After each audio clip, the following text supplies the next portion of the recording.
Alright, everybody, what it is, what it does, how it is, how it was. We're out here with the Nido Queen going into the wonderful Lowen Ninetales. He switches out into Nido King, and I say, hey, let's stay in for a little bit and farm off some shields. So I throw off of Earth Power there, get that first shield, switch right into my Burrow, because I know that Nido King is now locked into place. I go ahead and shield my Barrel real quick, and boom, surfing out, and I get him down. He goes down real quick. We go on one shield. He brings out his Alolan Ninetales. I'm water gunning him straight to death. Hit him with that other surf, and let's see if he shields. He sure does. He wants to keep that Alolan Ninetales nice and alive. I bring out my Nido Queen once again, smack him with a few poison jabs. Go ahead and shield up. He tries to hit me with that ice beam. That would have KO'd. He goes down to the poison jabs. In comes Ursa Ring, and out goes Ursa Ring. That's round one. So yeah, this tournament is super fun. It's out in Spring Valley, Lemon Grove area, and we're going in with our Alolan Sandslash into Nido Queen. A great matchup. Throwing that ice beam super quick. Man, it's so spammy. Get that first shield. Incoming in Earth Power. I decided to go ahead and shield. And yeah, bro, throwing off that ice beam once again. Spam it up. Super effective. Gonna smash him down. Oh, there he goes. Nido Queen down. Down she blurs. And I'm already up to another ice. I throw it at the Alolan Ninetales. Realize it's not very effective, which is super silly. And bring in that shell. Gone for that Dragon Breath. You know how bad his breath is. His breath's so bad it makes you want to die.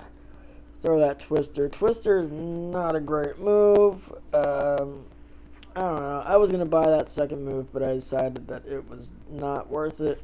It's all about that Dragon Breath, really, anyways. Kind of like Alolan Ninetales is all about that charm, son.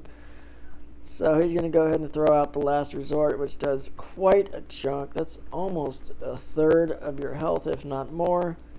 Out comes the Mirror Match. He tries to throw Psyshock. I get a Psyshock of my own. I'm going to go ahead and strip that shield. I'm pretty sure there it goes. And now we're shields down. My Alolan 9 goes down.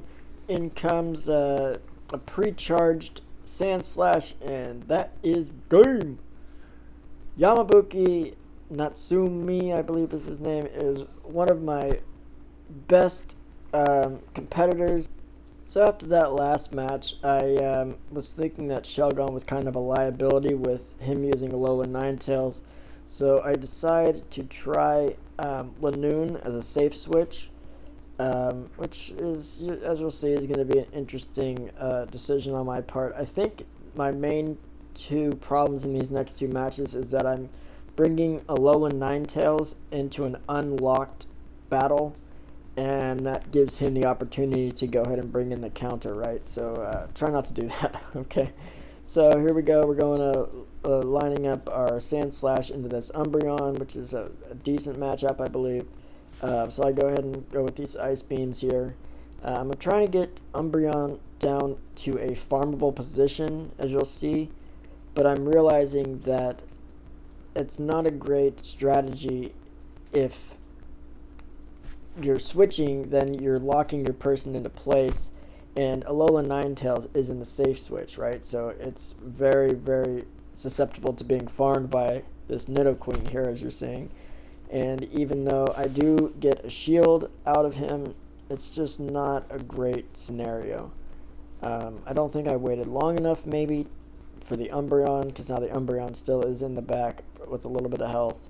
I try to bring in my Alolan Sandslash here to redeem myself, get rid of the Nido Queen, and try to get to this other Ice Beam here, but not quite.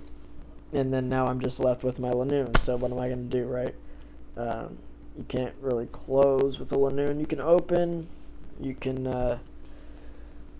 definitely, switch to it, but you really cannot close with it if you don't have a shield advantage, which I mean, I guess I did, but it's not enough. It's not going to be enough, as you're going to see here. I get down, yeah, I don't even, the thing is I let out a scream right after that because I thought that I had almost won, and then I looked up and I realized that there was another Pokemon in the back. So ridiculous. Anyway, so, I think we are going to look to fix something, but we're going to go with the same team, I believe. I'm not 100% sure, but we'll see what happens.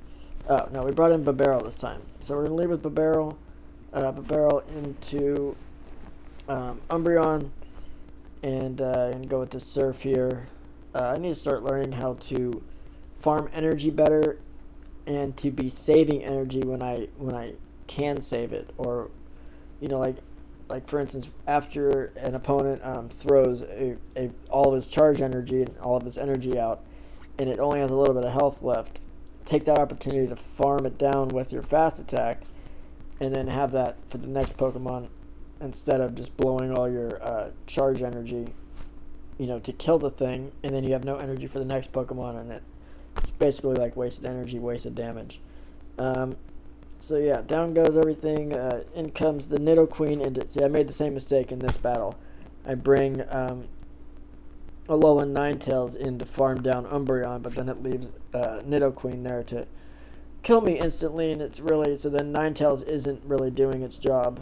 I bring in Alolan Sandslash here to try to rectify. I do not know why I did not shield there. Oh, maybe I didn't have any shields left. That's probably why.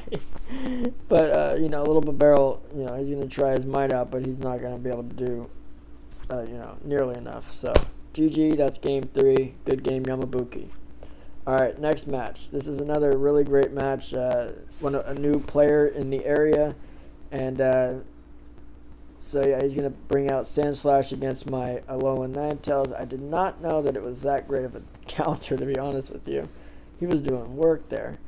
He had Metal Claw, not Powder Snow. That's why. That's an interesting variant on Sandslash there. Not as fast to the charge move, but definitely doing some work to the Alolan what the fuck? Ninetales. Alolan Ninetales. Sorry, my brain's a little fried right now. So yeah, this Metal Claw Sandslash is a very interesting pick because of how dangerous it is against fairies.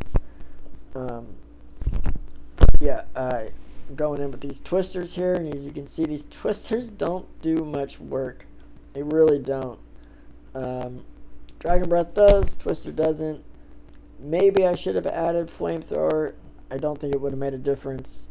Shelgon is kind of like a one-trick pony in a way. But hopefully he gets some moves added soon. And so, yeah, there goes that.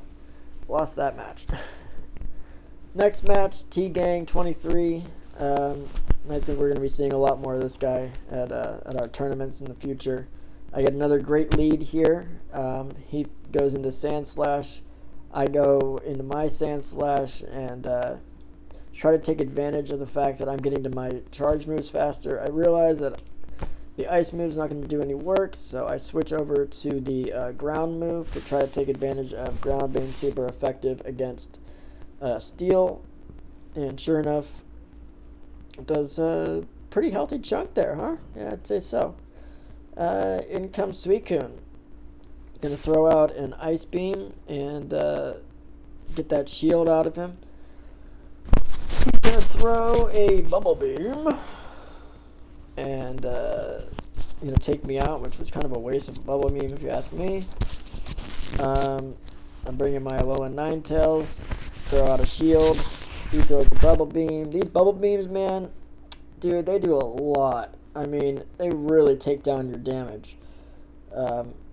I don't know if I'm going to do graphics on this one, but you saw in the last episode where one Pokemon's charge move went from 59 damage to 47. That's a huge reduction. I need to start learning my super effectives and my non-very effectives and my type effectiveness a little bit better and a little bit more thoroughly, because clearly I am still unclear on a few of them. But yeah, we're going to try to take down that that they're Umbreon, and we win that match, which is great. We're going into round 3. Oh no, sorry. I accidentally did not record round 3, but T-Gang did win.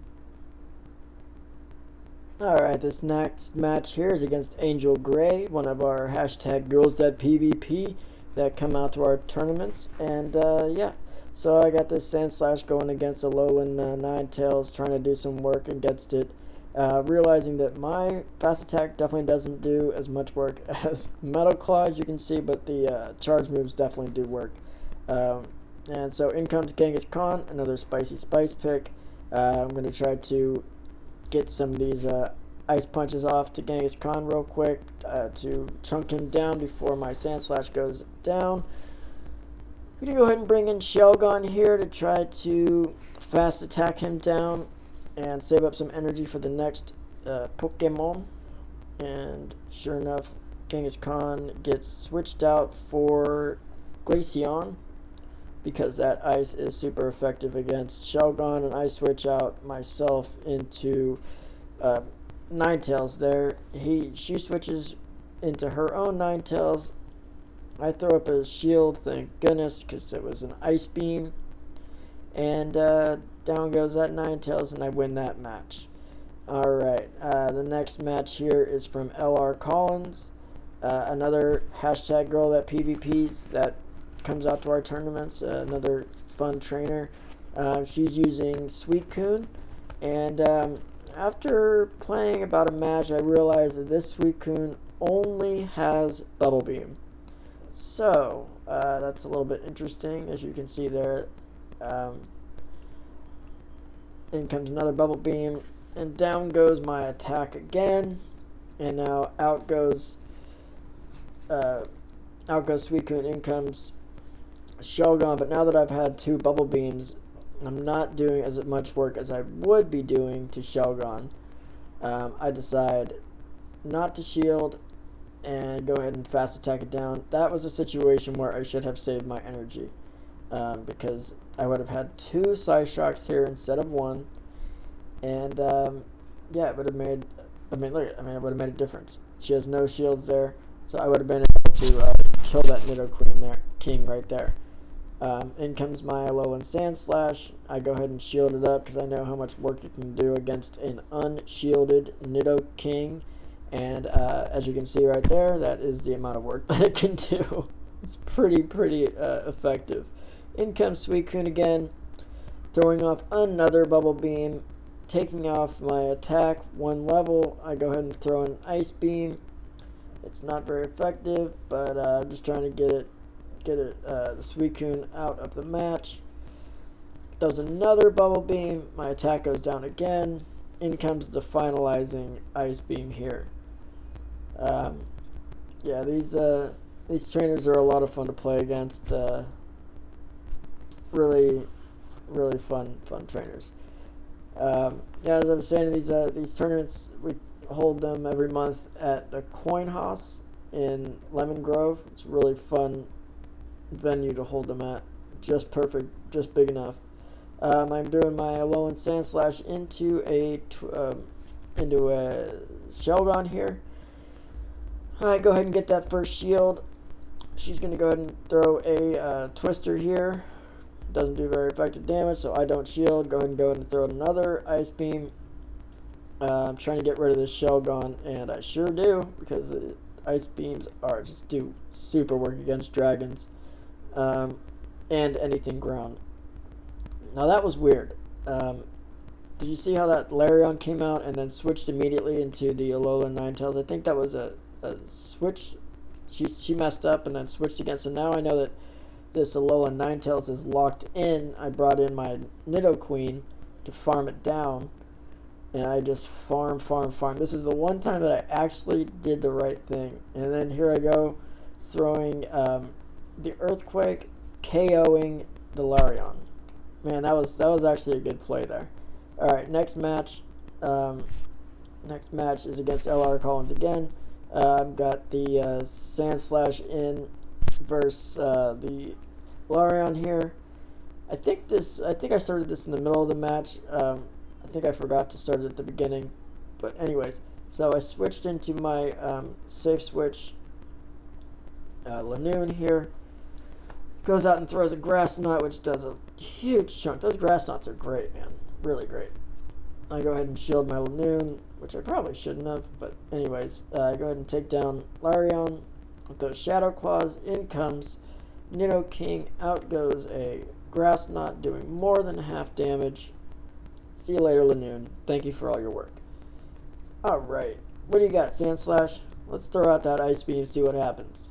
What do we get? Do we get a shield? Nah, we get to kill him. Alright, in comes Suicune. And I'm going to go ahead and throw an Ice Beam out. Do a little chunky chunk. Nah, man, we're going to get that last shield. Alright, cool. Alright, in comes the Bubble Beam. Going to take my attack down again.